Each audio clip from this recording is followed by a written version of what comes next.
Эта мечеть в Бугульме построена на средства меценатов и жителей района. С ее осмотра начал свой рабочий визит Азгат Сафаров. На проект, строительство и отделку ушло 60 миллионов рублей. Гаухар или драгоценный камень в переводе. Такое имя святыне дали сами бугульминцы. Архитектура отличается от других мечетей республики. Конечно, сомневались, что утвердят, не утвердят, потому что такая немножко футуристическая история. Нет, зачем? Камиль Хазрат оценил. Вы пока первопроходцы, у вас в деле понадобится. Здравствуйте. Из мечети гости отправились в научно-производственное предприятие НТС. Они производят малогабаритную спецтехнику. В этом году их выработка составила 250%. Курс взяли на импортозамещение и представили рынку новую линейку. Особую популярность получили мини-погрузчики. А это уже новый оздоровительный лагерь Бугульмы. Здесь проходит профильная смена центра «Форпост». Юноши и девушки отрабатывают приемы самообороны. Азгат Сафаров пообщался с ребятами и ознакомился с условиями их проживания. Главные социально-экономические показатели района обсудили уже на итоговом заседании Совета. За последний год бугульминцы в общем рейтинге районов поднялись сразу на 13 позиций и заняли 17 место. Объем валового территориального продукта составил более 70 миллиардов рублей. Произвели собственную продукцию почти на 40 миллиардов. Еще один рекорд. Бугульминский район на 3-м месте по надою молока. Это стало возможным благодаря инвестпроектам. Так, в прошлом году в район зашел крупный производитель молока. В этом планируют построить птицеферму. А это еще 193 рабочих места.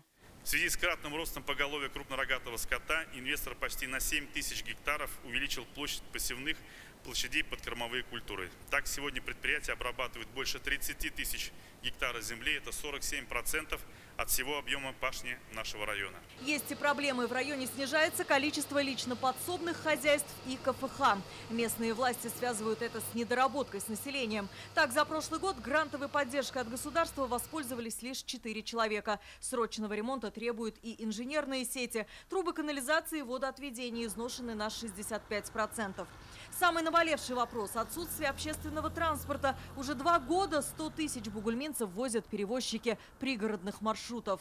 Городу необходима поддержка из республиканского бюджета в части предоставления субсидий на приобретение 20 автобусов и выделение денежных средств для компенсации выпадающих доходов транспортному предприятию, чтобы обеспечить пассажирские перевозки по регулярным городским маршрутам. На главных проблемах района заострил внимание Азгат Сафаров. Он рекомендовал больше внимания уделить работе с малым и средним предпринимательством. Здесь показатель средней зарплаты близок к среднереспубликанскому. Однако 6 тысяч бугульминцев получают доход ниже прожиточного минимума. Здесь есть над чем задуматься. Понятно, что работаем, но я могу сказать, что это главный показатель оценки деятельности муниципалитетов и всех уровней властей. Это уровень жизни людей на местах. Особой критике район подвергся в части безопасности населения. Здесь фиксирует рост числа пожаров и смертельных ДТП. Так, только за этот год уже случилось 6 аварий, где погибли 5 человек. Вы практически по всем основным показателям аварийности идете с ростом уже с начала года. Поэтому, пожалуйста, будьте добры, я администрацию, я отдел внутренних дел прошу обеспечить исполнение всех принятых решений по решение Кабинета министров и Министерства внутренних дел. Что касается проблем общественного транспорта, Азгат Сафаров отметил, району нужна оптимизация маршрутов. Ну, ищите варианты вместе с администрацией. Ищите варианты, но мы Армейскую немножко поддержали, помогли, там, Челнам. Понятно, Бугульму не бросим, но оптимизация нужна.